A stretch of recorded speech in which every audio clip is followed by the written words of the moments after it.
ଆପଣଙ୍କର ଯଦି କୁମ୍ଭ ରାଶି ହୋଇଥାଏ ତେବେ ଏହି ଭିଡ଼ିଓଟିକୁ ଥରୁଟିଏ ମାତ୍ର ଶେଷ ପର୍ଯ୍ୟନ୍ତ ଦେଖନ୍ତୁ, କାହିଁକି ନା କୁମ୍ଭ ରାଶିର ବ୍ୟକ୍ତିବିଶେଷମାନଙ୍କର ଜୀବନ ଏହି ପବିତ୍ର ରାକ୍ଷୀ ପୂର୍ଣ୍ଣିମା ଠାରୁ ବଦଳିବା ପାଇଁ ଯାଉଅଛି। କାହିଁକି ନା ଗ୍ରହ ନକ୍ଷତ୍ରମାନଙ୍କ ଚଳନରେ ଗୋଟିଏ ବହୁତ ବଡ଼ ପରିବର୍ତ୍ତନ ହେବା ପାଇଁ ଯାଉଅଛି, ଯାହାଦ୍ୱାରା ଏହି ରାକ୍ଷୀ ପୂର୍ଣ୍ଣିମା ଠାରୁ ଏମାନଙ୍କ ଜୀବନରେ ଚାଲିଥିବା ସମସ୍ତ ଦୁଃଖ କଷ୍ଟ ଏବଂ ସମସ୍ୟାର ଅନ୍ତ ହେବା ପାଇଁ ଯାଉଅଛି। ଆଉ ପୁଣି ଥରେ ଏମାନଙ୍କ ଜୀବନରେ ଖୁସି ଫେରିବା ପାଇଁ ଯାଉଅଛି, କାହିଁକି ନା ଏହି ରାକ୍ଷୀ ପୂର୍ଣ୍ଣିମା ପରଠାରୁ 4ଗୋଟି ବଡ଼ ଗ୍ରହ ନିଜର ରାଶି ପରିବର୍ତ୍ତନ କରିବେ। ସୂର୍ଯ୍ୟ, ବୁଧ, ଶୁକ୍ର ଏବଂ ମଙ୍ଗଳ ରାଶି ପରିବର୍ତ୍ତନ କରିବେ। ଏହା ସାଥିରେ ଆପଣଙ୍କ ରାଶିର ଅଧିପତି ଶନିଦେବ ମଧ୍ୟ ବକ୍ରୀଚଳନ କରିବେ, ଯାହାଫଳରେ ଆପଣଙ୍କ ଭାଗ୍ୟରେ ଗୋଟିଏ ବହୁତ ବଡ଼ ପରିବର୍ତ୍ତନ ହେବା ପାଇଁ ଯାଉଅଛି। ଆପଣଙ୍କ ଜୀବନରେ ଚାଲିଥିବା ସବୁ ଦୁଃଖ କଷ୍ଟ ଏବଂ ସମସ୍ୟାର ଅନ୍ତ ହେବା ପାଇଁ ଯାଉଅଛି। ପୁନର୍ବାର ଆପଣଙ୍କ ଜୀବନରେ ଖୁସି ଫେରିବା ପାଇଁ ଯାଉଅଛି। ତେବେ ବନ୍ଧୁମାନେ, ଆସନ୍ତୁ ଜାଣିବା ଯେ ଏହି ରାକ୍ଷୀ ପୂର୍ଣ୍ଣିମା ପରଠାରୁ ଆପଣଙ୍କ ଜୀବନରେ କ'ଣ ସବୁ ବଡ଼ ପରିବର୍ତ୍ତନ ଗୁଡ଼ିକ ହେବା ପାଇଁ ଯାଉଅଛି।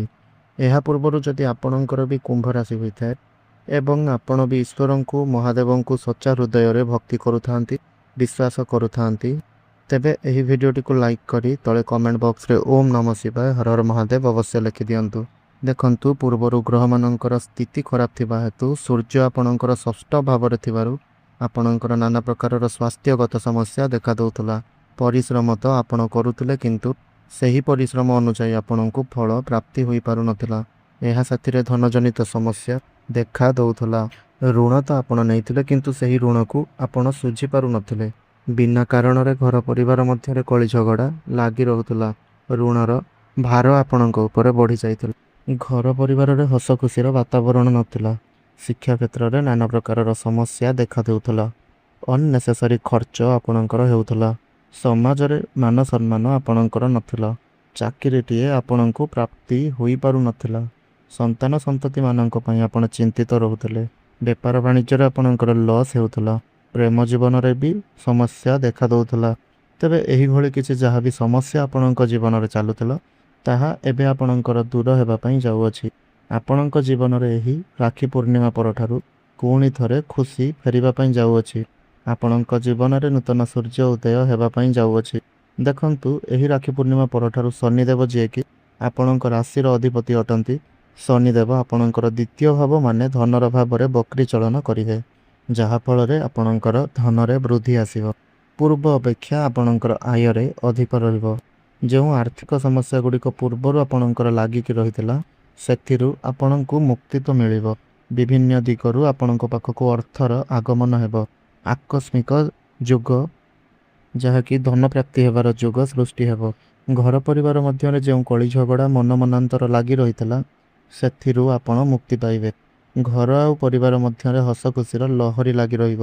ଶନି ଏଠାରେ ବସି ଆପଣଙ୍କର ଚତୁର୍ଥ ଭାବ ମାନେ ସୁଖର ଭାବକୁ ସେ ଦୃଷ୍ଟି ଦେଉଛନ୍ତି, ଯାହାଫଳରେ ଆପଣଙ୍କର ସୁଖରେ ବୃଦ୍ଧି ଆସିବ।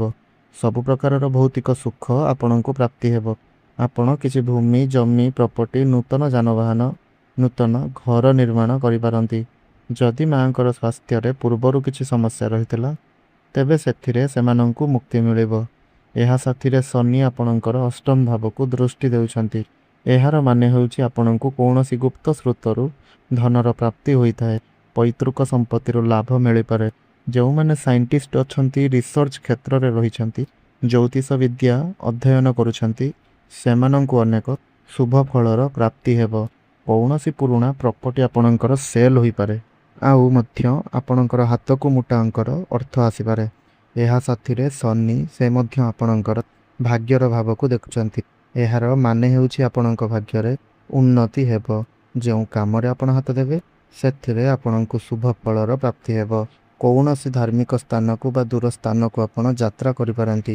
ବହୁତ ବେଶୀ ଲଙ୍ଗ୍ ଟ୍ରାଭେଲ୍ ମଧ୍ୟ କରିପାରନ୍ତି। ଏହା ସାଥିରେ ଆପଣ କିଛି ନୂତନ କାର୍ଯ୍ୟର ଆରମ୍ଭ କରିବେ। କିଛି ବଡ଼ ଡିସିସନ୍, କିଛି ବଡ଼ ଇନଭେଷ୍ଟମେଣ୍ଟ କରିପାରନ୍ତି। ଯେଉଁମାନେ ସେୟାର ମାର୍କେଟ, ଷ୍ଟକ୍ ମାର୍କେଟ ଏବଂ ଟ୍ରେଡିଂରେ କାମ କରୁଛନ୍ତି, ସେମାନଙ୍କୁ ଆକସ୍ମିକ ଲାଭ ମଧ୍ୟ ପ୍ରାପ୍ତି ହେବ। ଏହା ସହିତ କର୍ମକ୍ଷେତ୍ରରେ ଆପଣଙ୍କୁ ବହୁତ ବଡ଼ ସଫଳତା ପ୍ରାପ୍ତି ହେବ। କାହିଁକି ନା କର୍ମଭାବର ଅଧିପତି ମଙ୍ଗଳ ଆପଣଙ୍କର ପଞ୍ଚମ ଭାବରେ ଲକ୍ଷ୍ମୀର ଭାବରେ ବିରାଜମାନ ଅଛନ୍ତି। ଆଉ ଗୁରୁଙ୍କର ଦୃଷ୍ଟି ମଧ୍ୟ କର୍ମଭାବ ଉପରେ ପଡ଼ୁଅଛି। ତେଣୁ କର୍ମକ୍ଷେତ୍ରରେ ଆପଣଙ୍କୁ ବହୁତ ବଡ଼ ସଫଳତା ପ୍ରାପ୍ତି ହେବ। ବଡ଼ ଖୁସିର ଖବର ମିଳିପାରେ। ଯେଉଁମାନେ ପ୍ରମୋସନର ଅପେକ୍ଷାରେ ଥିଲେ ସେମାନଙ୍କର ବଡ଼ ପ୍ରମୋସନ ହୋଇପାରେ। କୌଣସି ଏମ୍ଏନ୍ସି କମ୍ପାନୀରୁ ବିଦେଶ କମ୍ପାନୀରୁ ଆପଣଙ୍କୁ ଜବ୍ ଅଫର୍ ମଧ୍ୟ ମିଳିପାରେ। ଯେଉଁମାନେ ଦୀର୍ଘ ଦିନ ଧରି ଚାକିରିର ଅପେକ୍ଷାରେ ରହିଥିଲେ ସେମାନଙ୍କୁ ନୂତନ ଚାକିରି ନୂତନ କର୍ମ ପ୍ରାପ୍ତି ହୋଇପାରେ। କର୍ମକ୍ଷେତ୍ରରେ ଆପଣଙ୍କୁ ସମ୍ମାନିତ କରାଯାଇପାରେ। ଆପଣଙ୍କର ଟ୍ରାନ୍ସଫର ହୋଇପାରେ। କୌଣସି ଭଲ ସ୍ଥାନରେ ଆପଣଙ୍କୁ ଜବ୍ ଅଫର୍ ମିଳିପାରେ। ଯେହେତୁ ସୂର୍ଯ୍ୟ ଆପଣଙ୍କର ସପ୍ତମରେ ରହି ପ୍ରଥମ ଭାବକୁ ଦୃଷ୍ଟି ଦେଉଛନ୍ତି, ତେଣୁ କର୍ମକ୍ଷେତ୍ରରେ ଆପଣଙ୍କୁ ସମ୍ମାନିତ କରାଯିବ। ସମାଜରେ ମଧ୍ୟ ଆପଣଙ୍କର ମାନ ସମ୍ମାନ ବଢ଼ିବ, ଲୋକପ୍ରିୟତା ବଢ଼ିବ। ଯେଉଁମାନେ ସରକାରୀ କ୍ଷେତ୍ରରେ କାମ କରୁଛନ୍ତି ସେମାନଙ୍କୁ ଅନେକ ଶୁଭ ଫଳର ପ୍ରାପ୍ତି ହେବ। ଏହା ସାଥିରେ ଯେଉଁମାନେ ବେପାର ବାଣିଜ୍ୟ କରୁଛନ୍ତି ସେମାନେ ବହୁତ ଅଧିକ ଉନ୍ନତି ପ୍ରଗତି କରିବେ। କିଛି ନୂତନ ବେପାର ମଧ୍ୟ ଆରମ୍ଭ କରିପାରନ୍ତି। ଆପଣଙ୍କର ଦୈନିକ ରୋଜଗାର ବଢ଼ିବ। ଆପଣ ଧନ କମାଇବା ପାଇଁ ନୂଆ ନୂଆ ରାସ୍ତା ଆପଣଙ୍କୁ ମିଳିଯିବ। ଏହା ସାଥିରେ ମଙ୍ଗଳ ଯେହେତୁ ପଞ୍ଚମ ଘରେ ଅଛନ୍ତି, ତେଣୁ ପ୍ରେମ ଜୀବନରେ ଆପଣଙ୍କୁ ସଫଳତା ପ୍ରାପ୍ତି ହେବ। ହେଲେ ଆପଣଙ୍କ ପାର୍ଟନରଙ୍କ ମଧ୍ୟରେ ଟିକିଏ କ୍ରୋଧ ଦେଖାଦେଇପାରେ। ଏଥିପ୍ରତି ଆପଣ ଟିକିଏ ଧ୍ୟାନ ଦେବେ, ନହେଲେ ଆପଣଙ୍କର ଭଲ ପାଇବା ବିବାହର ରୂପ ମଧ୍ୟ ନେଇପାରେ। ଏହା ସାଥିରେ ଯେଉଁମାନଙ୍କର କଥାବାର୍ତ୍ତା ବନ୍ଦ ହୋଇଯାଇଥିଲା, ବ୍ରେକଅପ୍ ଆଦି ହୋଇଯାଇଥିଲା, ସେମାନଙ୍କର ପୁଣି ଥରେ କଥାବାର୍ତ୍ତା ହୋଇପାରେ। ପ୍ୟାଚଅପ୍ ମଧ୍ୟ ହୋଇପାରେ। ଯେଉଁ ପିଲାମାନଙ୍କର ବିବାହ ପାଇଁ ବୟସ ହୋଇଯାଇଛି ସେମାନଙ୍କର ଘରକୁ ବିବାହର ପ୍ରସ୍ତାବମାନ ମଧ୍ୟ ଆସିପାରେ ଏବଂ ବିବାହ ମଧ୍ୟ ଫାଇନାଲ ହୋଇପାରେ। ଯେଉଁ ଦମ୍ପତିମାନେ ଦୀର୍ଘ ଦିନ ଧରି ସନ୍ତାନ ସୁଖରୁ ବଞ୍ଚିତ ଥିଲେ, ତ ଆପଣମାନଙ୍କୁ ସନ୍ତାନ ସୁଖ ଅବଶ୍ୟ ରୂପରେ ପ୍ରାପ୍ତି ହେବ। ଛାତ୍ରଛାତ୍ରୀମାନେ ଉଚ୍ଚଶିକ୍ଷା ଲାଭ କରିବେ। ଯେହେତୁ ବୃହସ୍ପତିଙ୍କର ଦୃଷ୍ଟି ଦ୍ୱାଦଶ ଭାବ ଉପରେ ରହୁଅଛି, ତେଣୁ ପାଠ ପଢ଼ିବା ପାଇଁ ଆପଣ କେଉଁ ଆଡ଼େ ବାହାରକୁ ଯାଇପାରନ୍ତି। କୌଣସି ନୂତନ ସ୍ଥାନରେ ଆପଣଙ୍କର ଆଡ଼ମିସନ୍ ହୋଇପାରେ। ଏହି ରାକ୍ଷୀ ପୂର୍ଣ୍ଣିମା ପରେ ଯଦି ଆପଣ କିଛି କମ୍ପିଟିସନରେ ଭାଗ ନେଉଛନ୍ତି, କ୍ରୀଡ଼ା କ୍ଷେତ୍ରରେ ଭାଗ ନେଉଛନ୍ତି, ତେବେ ସଫଳତା ଆପଣଙ୍କୁ ଅବଶ୍ୟ ରୂପରେ ପ୍ରାପ୍ତି ହେବ। ଏହି ରାକ୍ଷୀ ପୂର୍ଣ୍ଣିମା ପରେ ଆପଣ ବହୁତ ବେଶୀ ବିଦେଶକୁ ଯାତ୍ରା କରିପାରନ୍ତି। ଲଙ୍ଗ ଟ୍ରାଭେଲ୍ କରିବେ। ଯେଉଁମାନେ ବିଦେଶରେ ରହି କୌଣସି କାମ କାର୍ଯ୍ୟ କରୁଛନ୍ତି, ଇମ୍ପୋର୍ଟ ଏକ୍ସପୋର୍ଟର କାମ କରୁଛନ୍ତି, ସେମାନଙ୍କୁ ଅନେକ ଶୁଭ ଫଳର ପ୍ରାପ୍ତି ହେବ। ଯେଉଁମାନେ ଅନଲାଇନରେ କାମ କରୁଛନ୍ତି, ଡିଜିଟାଲ ମାର୍କେଟିଂରେ କାମ କରୁଛନ୍ତି, ଫାଇନାନ୍ସ କ୍ଷେତ୍ରରେ ଅଛନ୍ତି, କନଷ୍ଟ୍ରକ୍ସନର କାମ, ଆଇଟି ସେକ୍ଟର, ଟେକ୍ନିକାଲ ଫିଲ୍ଡରେ ଅଛନ୍ତି, ସେମାନଙ୍କୁ ଏହି ରାକ୍ଷୀ ପୂର୍ଣ୍ଣିମା ପରେ ଅନେକ ଶୁଭ ଫଳର ପ୍ରାପ୍ତି ହେବ।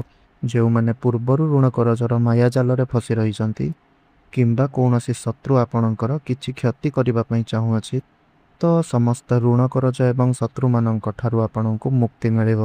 ସମସ୍ତ ସ୍ୱାସ୍ଥ୍ୟଗତ ସମସ୍ୟାରୁ ମଧ୍ୟ ଆପଣ ମୁକ୍ତି ପାଇବେ ଏବଂ ଦୀର୍ଘ ଦିନ ଧରି ଆପଣଙ୍କ ମନରେ ଯେଉଁ ଇଚ୍ଛା ଅଭିଳାଷା ଆଉ ମନସ୍କାମନା ଥିଲା ତାହା ପୂରଣ ହେବା ପାଇଁ ଯାଉଅଛି। ତେବେ ଅଧିକ ଶୁଭଫଳ ପ୍ରାପ୍ତି କରିବା ପାଇଁ ଆପଣ ପ୍ରତ୍ୟେକ ଦିନ ଶନିଙ୍କର ବୀଜ ମନ୍ତ୍ରର ଜପ ଅବଶ୍ୟ କରନ୍ତୁ। ଓଂ ପ୍ରାଂ ପ୍ରିଂ ପ୍ରୁଂ ସ୍ୱଃ ଶନିଶ୍ଚରାୟ ନମଃ 108 ଥର ପ୍ରତ୍ୟେକ ଦିନ ଜପ କରନ୍ତୁ। ଶୁଭ ଫଳ ପ୍ରାପ୍ତି ହେବ। କୁକୁର କିମ୍ବା କୁଆମାନଙ୍କୁ କିଛି ଖାଇବା ପାଇଁ ଦିଅନ୍ତୁ। ପ୍ରତ୍ୟେକ ଦିନ ସନ୍ଧ୍ୟାରେ ହନୁମାନ ଚାଳିଶାର ପାଠ କରନ୍ତୁ। ଶୁଭ ଫଳ ପ୍ରାପ୍ତି ହେବା ସହିତ ଆପଣଙ୍କ ଭାଗ୍ୟରେ ଉନ୍ନତି ଆସିବ। ଧନ୍ୟବାଦ।